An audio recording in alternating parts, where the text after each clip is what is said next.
Namaskar, a very good morning to you all. In today's session, we would cover some words we use in our day-to-day life, but we pronounce these words in a wrong manner. So first of all, I would like to take a very common word, that is pronunciation. Spelling is pronunciation. So this word should be called pronunciation.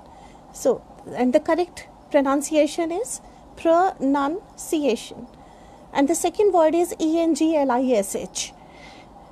Sh sound instead of sh sound. At the end, we should speak j. English, English, not English. This is English. Next, language. So this is language, language. At the end of the word, we should say not j, this is j. There is a particular sound, it is made up with z plus sh, language. Next is passed. We don't pronounce d, we pronounce ta, but ta, for example, past. But we don't put stress on ta, but it is never pronounced d. So this is past. Next, excellent. So this is excellent, excellent, excellent, not excellent. Generally we say excellent, but this is not excellent. This is a sound should be there. Excellent, excellent. Next, in our day-to-day life we use tomato. So tomato, this is not tomato. Generally we say tomato, but this is tomato. A sound is there. This is the weakest sound symbol. A sound symbol. Tau, tomato. So the correct pronunciation is tomato. Next, breakfast. Generally we say breakfast, but this is not breakfast. This is breakfast, breakfast. B, R, A or K, and then F, A, S, T. Breakfast. Next, pizza. Generally we say pizza. It's not pizza. It is pizza.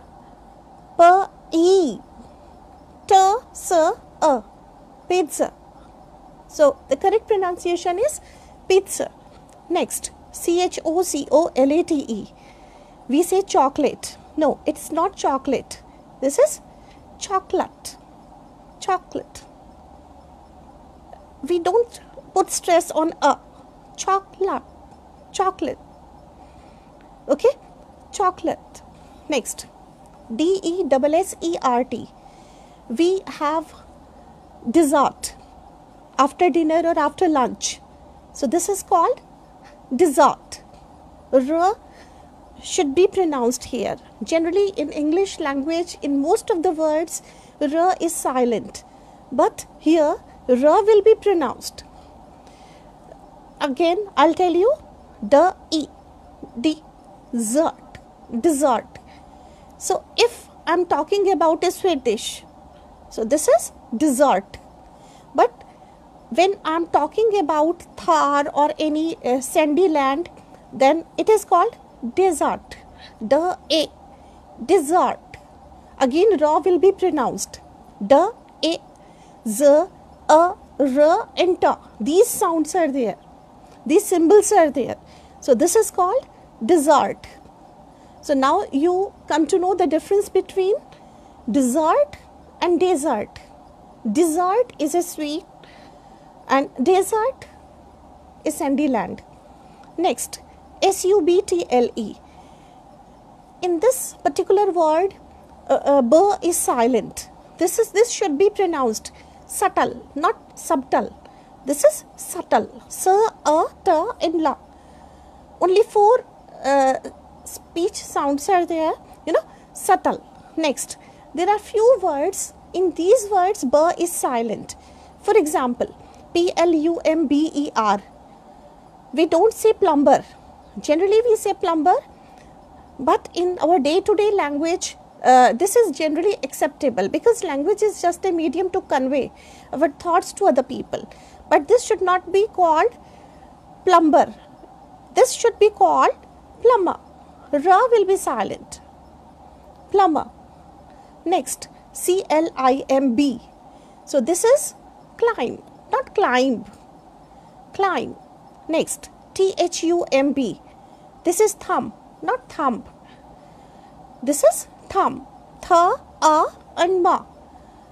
I think you are very well acquainted with these symbols. In yesterday's session, I have given you some sound symbols.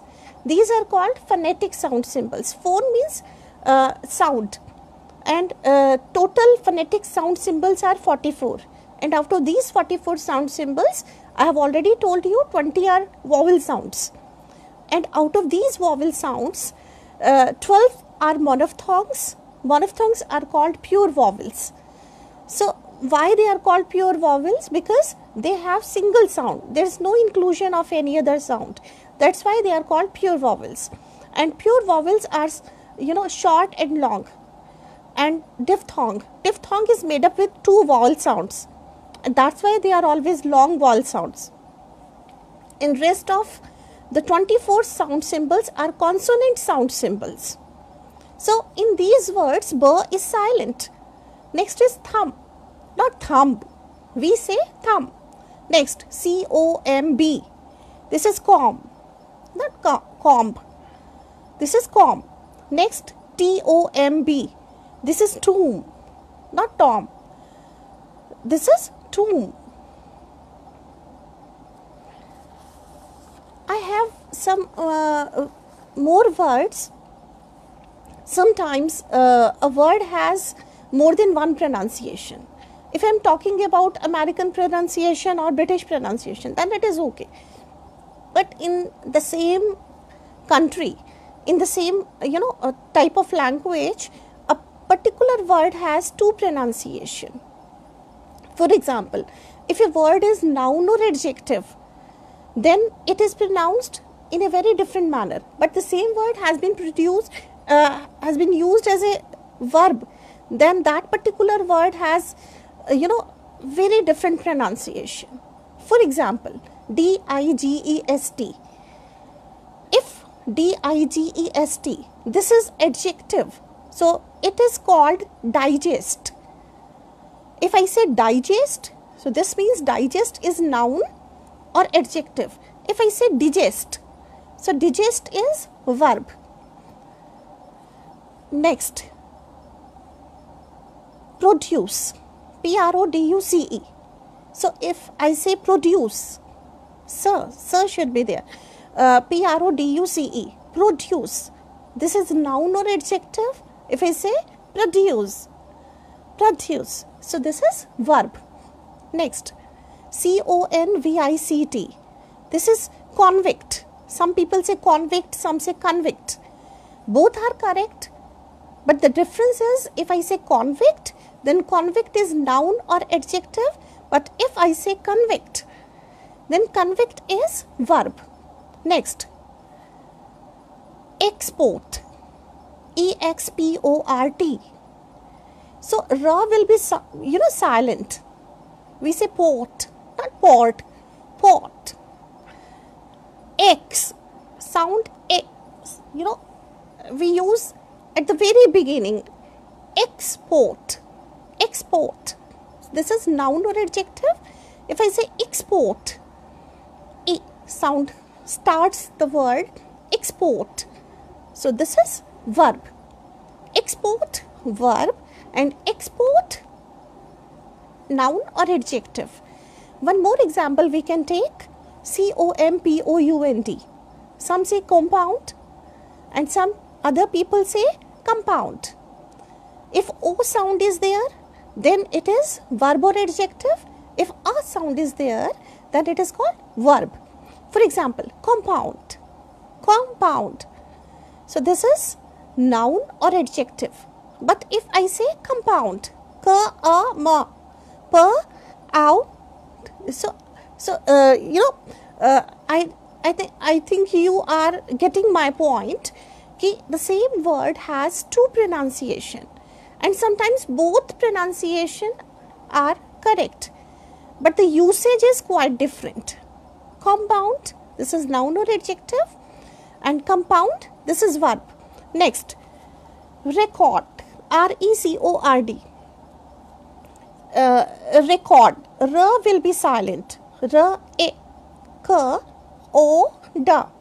Record. If I say record, then it is noun or adjective. But if I say record, then this is verb. I think this is very clear. So these words, they have more than one pronunciation. And of course, when we pronounce these words, generally there's, I can give you a hint. If there is a sound, O or A, then it is generally used in noun or adjective. But if I use the weakest sound symbol A, then it is verb. I have some auxiliary verbs or some other words, they have strong pronunciation and weak pronunciation. To maintain the flow of our speech, we generally use weak forms of certain words. For example, am. This is called am, but it is generally pronounced am. For example, I am going. If I say the sentence, I am going, so then I have to say in a leisurely manner, but in fluency I should say I am going, I am. It should not be pronounced am. I am going, so this is weak pronunciation. Next, are. This is, some people say are and some say are. Only a sound symbol is there. Both are correct, but the basic difference is, if it is used before consonant sound, then it is called a, and if it is used before vowel sound, then it is called For example, I'll give you two sentences. They are going. They are going. So we should say they are going. They are going. Only a. We don't say are. We only say a. They are going. And next sentence is they are eating. If I say they are, R will be pronounced because eating, E, is vowel sound. I think you are getting my point. Before consonant sound, it is pronounced a, but before vowel sound, it is pronounced R. They are going, they are eating. Next, and. This is A-N-D, and. But to maintain the flow of speech, we generally say un. For example, black, if I say black and white, then I put stress on and, but I shouldn't put stress on and. In fluent English, I should say black and white, black and white, black and white. Next, than, T-H-A-N, than. So it should be pronounced than. For example, she is clever than Ram. So this is a leisurely speech. She is clever than Ram. But in fluent English, we say she is clever than Ram. So this is weak. This is a weak form. One more example, sir, S-I-R. Some people say sir. R is not pronounced. And sometimes R is pronounced. So how will you define when R is pronounced and when R is silent? So before consonant sound, R is silent. Before vowel sound, R should be pronounced. I give you an example. If you call Thomas as Sir, you should say Sir Thomas. Sir Thomas. Sir R is silent. Sir Thomas. But if you call Andrew,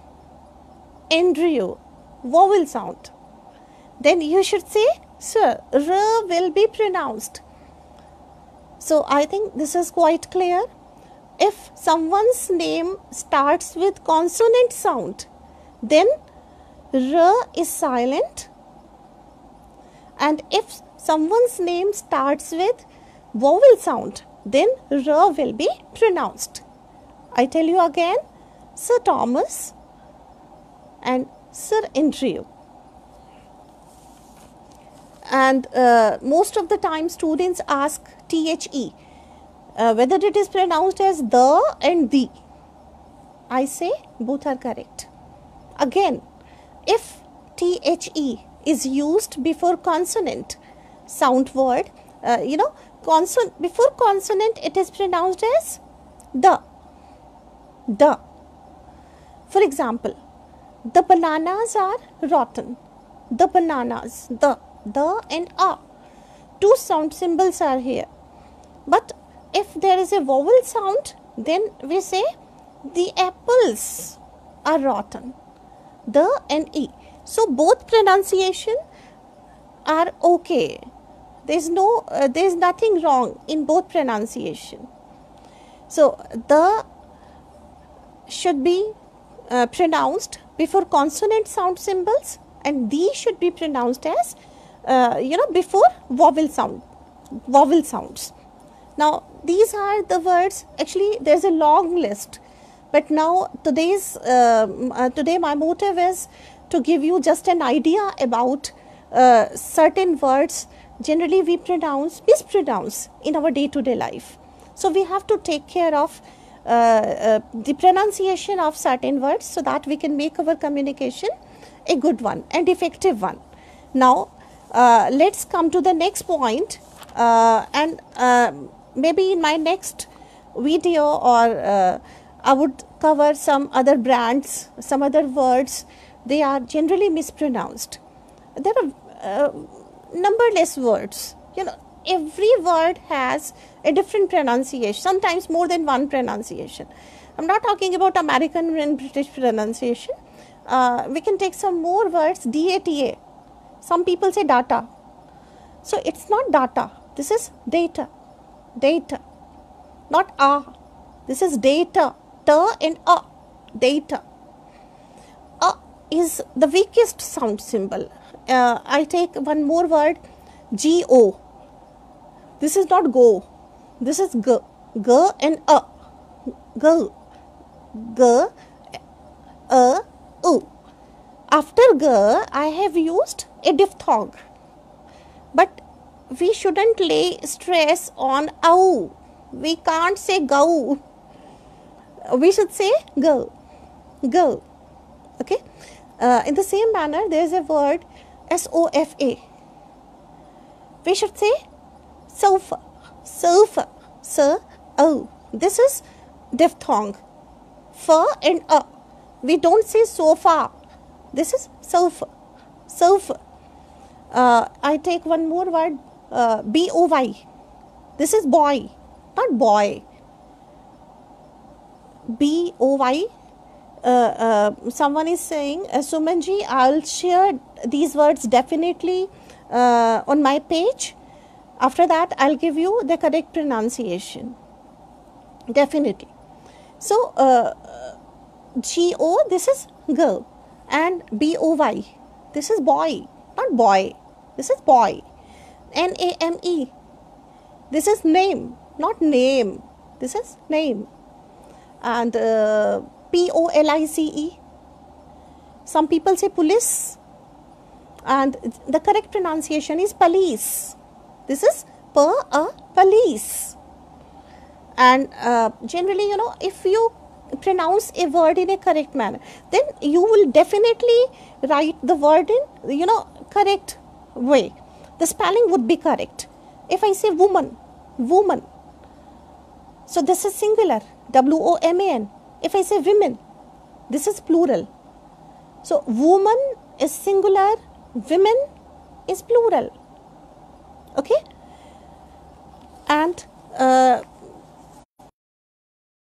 word to my next topic, because the list is very long. Now come to the next point, common errors. Generally, common errors create noise in conversation. So that's why, such type of common errors should be avoided in our speech.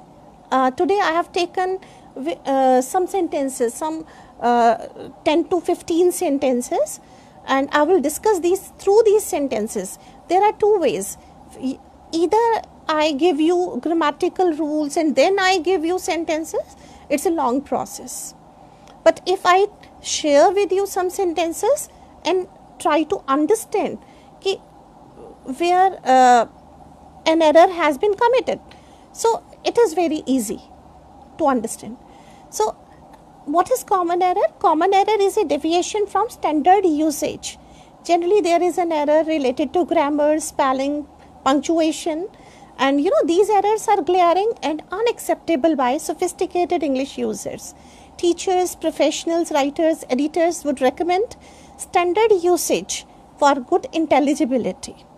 So these errors are committed mostly by those people who learn English as second language. So you can make your communication an effective one if you don't commit these errors. So avoiding common errors, reduces, I've already mentioned, noise in your communication. It adds to its effectiveness and it gives naturalness and spontaneity to your communication. So without wasting much time, I would like to start with the sentences. I have a list of sentences. I think there's no with very common error. At the time of interview, generally a question is asked, introduce yourself. And if I say, what is your name? Most of the time, we have to identify, we have to introduce ourselves. So when we introduce ourselves, generally some people say myself. If I say myself, Gunjan Agarwal. So myself is wrong. Myself is a reflexive pronoun.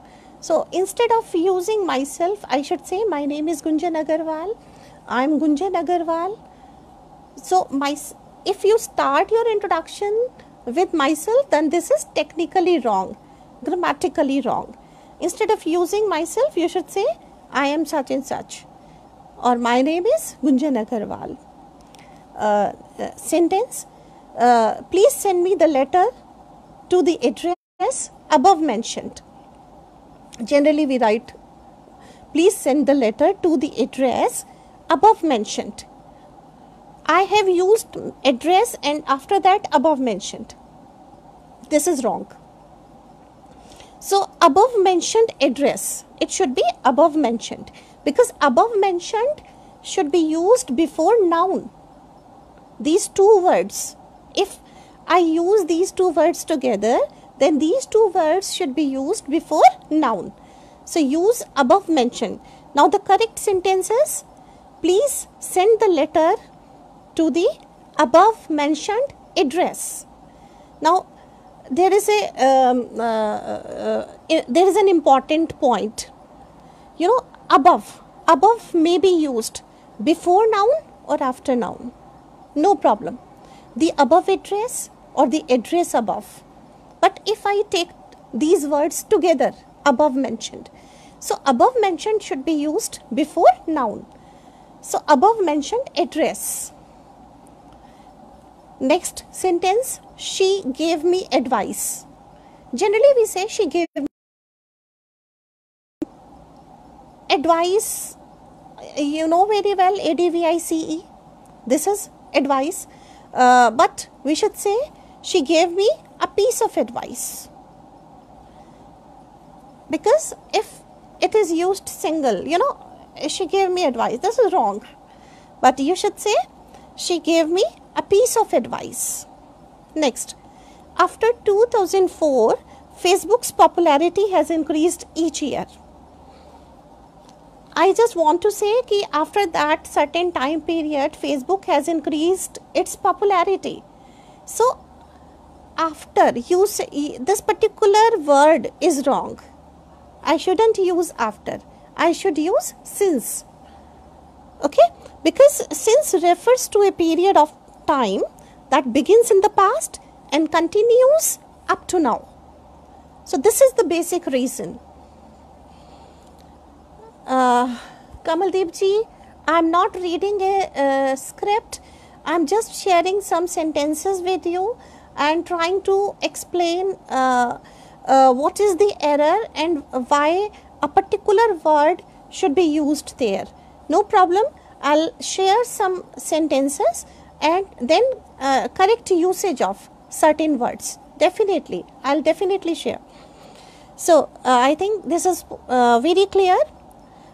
Instead of saying after 2004, since 2004. And one more thing is there, in present, perfect continuous tense, there is a rule. Since is used with definite time, for is used with indefinite time. For example, it has been raining since morning. It has been raining, since 2 o'clock. Yeah, I have been studying since 2 o'clock. But if time is indefinite, we generally use for. Okay, ji, next sentence. I just read the next sentence. I don't like. Yes, I repeat the sentence. I don't like having coffee or drinking coffee in the night. Now the expression is wrong. We never say in the night. We can say in the morning, in the afternoon, in the evening. Okay, but we should say at night. Instead of in the night, we should say at night. And the correct usage is, I don't like drinking coffee, I don't like having coffee at night. And the usage of in the morning, in the afternoon, I go for a walk in the morning. I like to take a nap in the afternoon. I like to have a cup of tea in the evening. So, these three times, in the morning, in the afternoon, in the evening is, these expressions are okay. There's no problem. But we don't use in the night. We should use at night. Ashuji, the gist of yesterday's session I have already shared on my Facebook page. Yesterday evening I was online, so please check and you can have the gist. Next, actually the time period is very short. I am just trying to share certain points. I am touching just an outline. Next sentence I am taking, I will, sometimes we say, I will be awaiting for your reply. I will be awaiting for your reply. What is wrong with the sentence? Awaiting for your reply. We never use for after awaiting, because what is the reason? Awaiting, await is a transitive verb. Await is a transitive verb. And after transitive verb, we don't use any preposition. Direct object can be used. So, we should say, I will be awaiting your reply. So, for is redundant here. We shouldn't say for. If you say, I am awaiting for your reply, this is wrong. We should say, I am awaiting your reply, because awaiting is transitive verb. We can use directly object after transitive verb. But instead, we can say, I will be, waiting for your reply. Waiting for your reply is okay. No problem. But, And the reason is, wait is intransitive verb, and it cannot have a direct object. After wait, preposition can be added.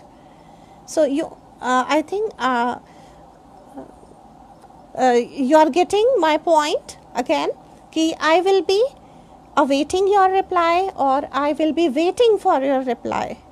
Next, either of the, again some people say either, some say either, either of the roads lead to Agra. What is the common error? Either of the roads lead to Agra.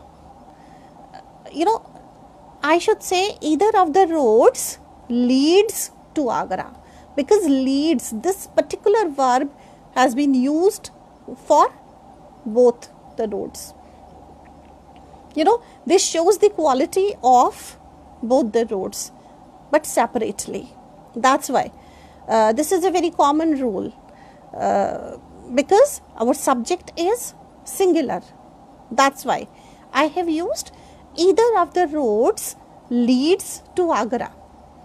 If I say either of the boys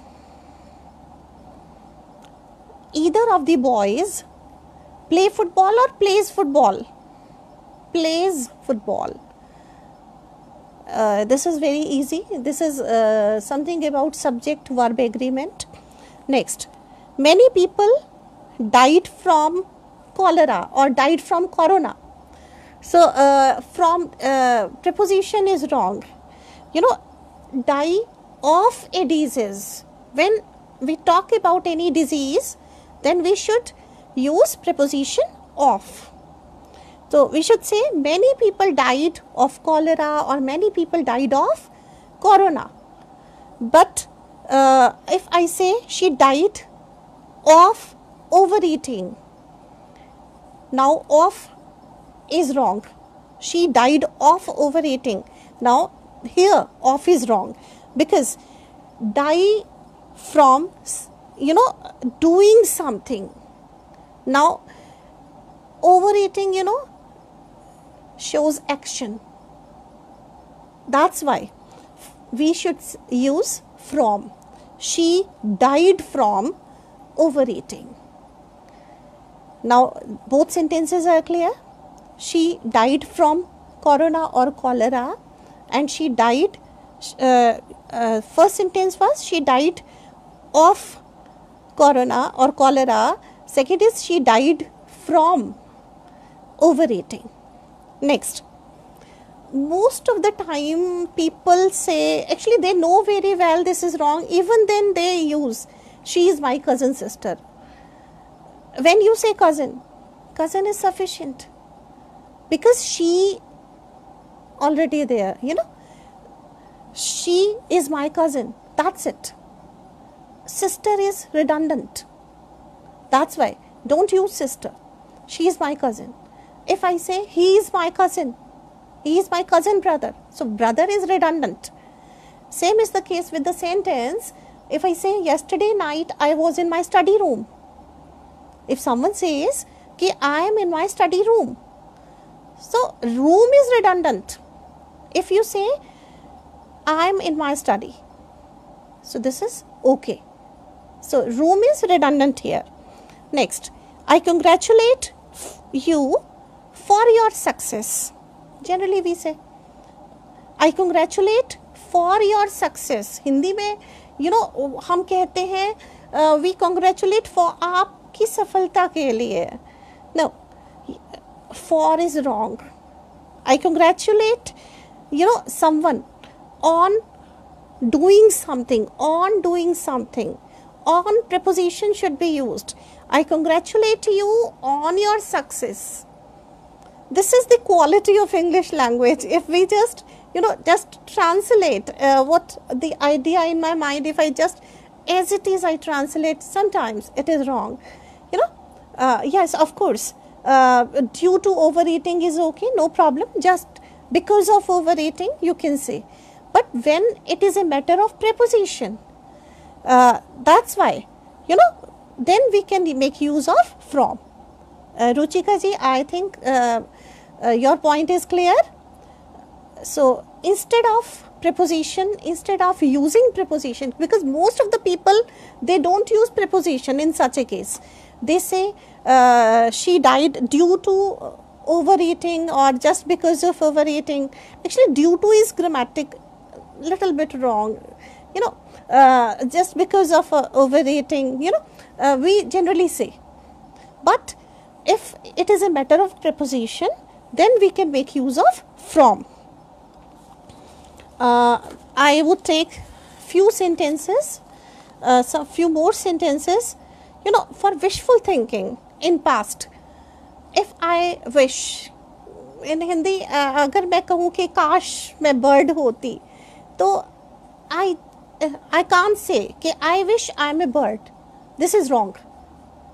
I should say I wish I were a bird.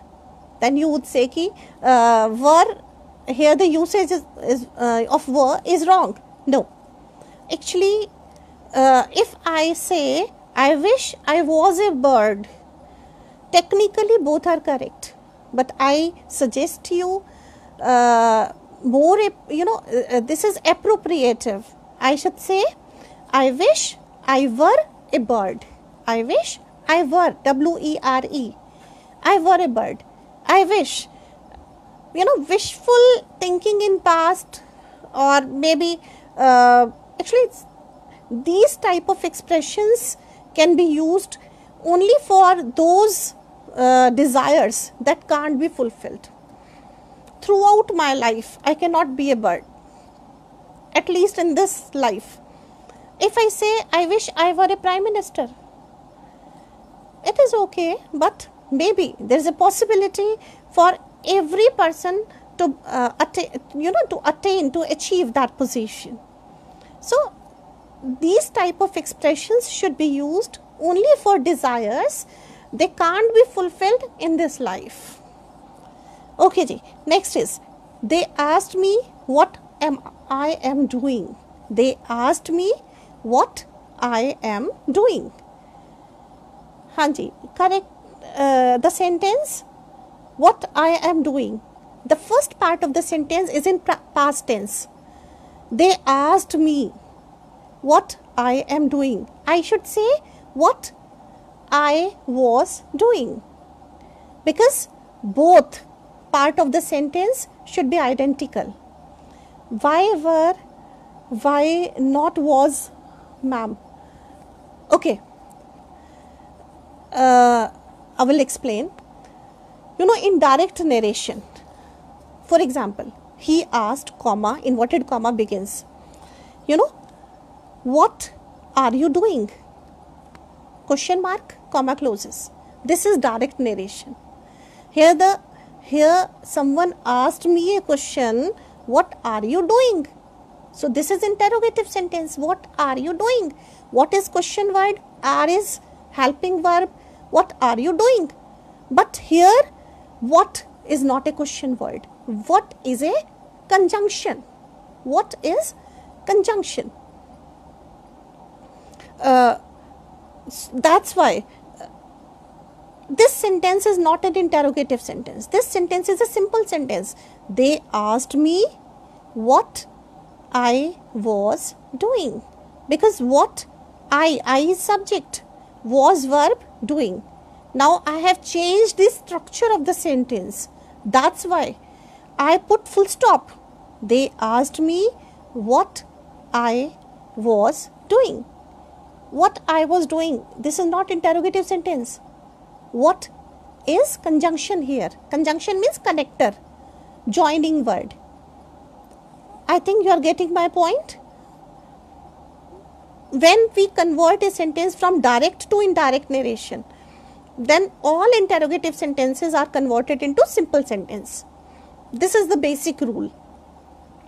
Hanji, Geeta ji, in wishful thinking, where goes with all singular and plural both? Yes, of course. I wish, generally, we never say, because I am telling about my wish. They wished, or they wish, they were but we can't say they was. So with singular and plural, with both type of subjects, we can make use of were. Here W-E-R-E, were can be used with singular as well as plural. Okay ji, next very easy sentence. Generally we say front side of my house, front side of the building. So front is already indicating the side. Side is redundant. You should say front of the building. You shouldn't say front side of the building. Here in the sentence, common error is related to redundancy. So instead of saying the front side of my house, I should say the front of my house, the front of this building. Two more sentences I have. If I say 3A, 3 days workshop, 3 days workshop was organized. What is wrong? A 3 days, this is wrong. Because I have used a 3 day or day, this is an adjective. Because this is showing the quality of, this is showing something, about workshop. I shouldn't say 3 days workshop. I should say 3 day workshop. Point is very clear. Plural form cannot be used in the adjectival position. This is the rule of grammar. So in the same manner, we should say a 3-day workshop, not 3 days. 3 days is wrong. A 3-day workshop, 4A, A should be used. A 4-man committee. A 2-mile walk, not 2 miles walk. A 2-mile walk is 6-hour journey, not 6 hours journey.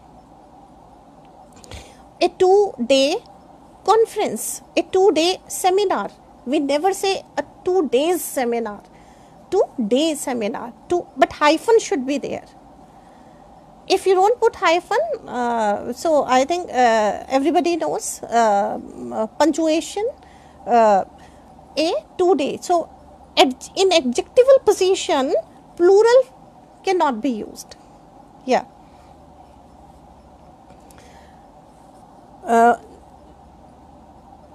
I think for today's session this is sufficient. So try to read, try to understand these sentences, try to implement, try to use these sentences in your day-to-day life, so that you would be able to use English in a correct form. Yes, I have already told you, in adjectival position generally we never use plural things. I have already told you singular, a 10 rupee note, not a 10 rupee note, Sumanji. Okay, later in my next video I'll tell you in details. There are many more things yet to be done. So this is just an outline. I hope you enjoyed this session. Thank you very much. Enjoy the day. Have a blessed day. Thank you.